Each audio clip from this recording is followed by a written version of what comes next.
ഇതിന്റെ ഒരു വേണമെങ്കിൽ നമുക്ക് ചിന്തിക്കാം. ഈ എക്കണോമിക്സ് പഠിച്ച കുട്ടികൾക്കൊക്കെ എക്കണോമിക്സ് പഠിക്കുമ്പം ഒരു പക്ഷേ കുറച്ചും കൂടി കെയർഫുൾ ആയിട്ട് നല്ല കോഴ്സൊക്കെ എടുത്ത് നല്ല കോളേജുകളിലൊക്കെ സെലക്ട് ചെയ്ത് പഠിക്കുകയാണെന്നുണ്ടെങ്കിൽ ഇക്കണോമിക്സിനും വളരെ വലിയ ഡയമെൻഷൻസ് ഉണ്ട്, എസ്പെഷ്യലി മാക്രോ എക്കണോമിക്സ് എന്നൊക്കെ പറയുമ്പോൾ. ഇപ്പോൾ മാക്രോ എക്കണോമിക്സ് ബേസിക്കലി ബിസിനസ് അനലിസ്റ്റുകൾ കൊടുക്കുകയാണെന്നുണ്ടെങ്കിൽ they can make it a very good plan.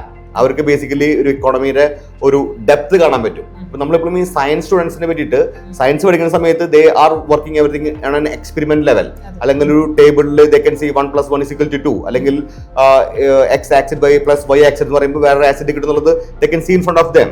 പക്ഷേ ഒരു സോഷ്യൽ സയൻസിൽ ഒന്നും നമുക്ക് പ്രെഡിക്റ്റബിൾ അല്ല.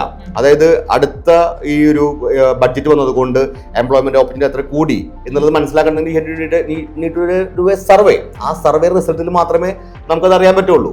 സോ എക്കണോമിക്സ് എന്നുള്ളത് അതിൻ്റെ ഒരു വലിയൊരു എലമെന്റ് ആണ്.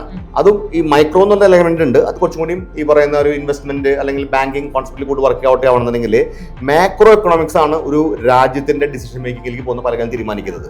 അപ്പോൾ ഒരു പക്ഷേ ഇന്ത്യൻ ഇക്കണോമിക് സർവീസിലൊക്കെ വളരെ ഓപ്ഷൻസ് കിട്ടുന്നതാണ് ഈ പറയുന്ന നമ്മളുടെ BA എക്കണോമിക്സ് പോലത്തെ കോഴ്സുകൾ. പക്ഷേ എക്കണോമിക്സ് എന്ന് പറയുമ്പോൾ ഞാൻ വീണ്ടും എടുത്തു പറയുന്നു, ഇന്ത്യയിൽ തന്നെ നല്ല കോളേജിൽ പഠിച്ചാൽ മാത്രമേ യൂസ് ഉള്ളൂ. അല്ലെങ്കിൽ നമ്മൾ വെറുതെ കരിക്കുലം പഠിച്ച് കഴിയും, we don't know the practical use of it. So പഠിക്കുകയാണെങ്കിൽ നല്ല കോളേജിൽ പഠിക്കുകയാണെന്നുണ്ടെങ്കിൽ ഇറ്റ്സ് എ വണ്ടർഫുൾ കോഴ്സ്.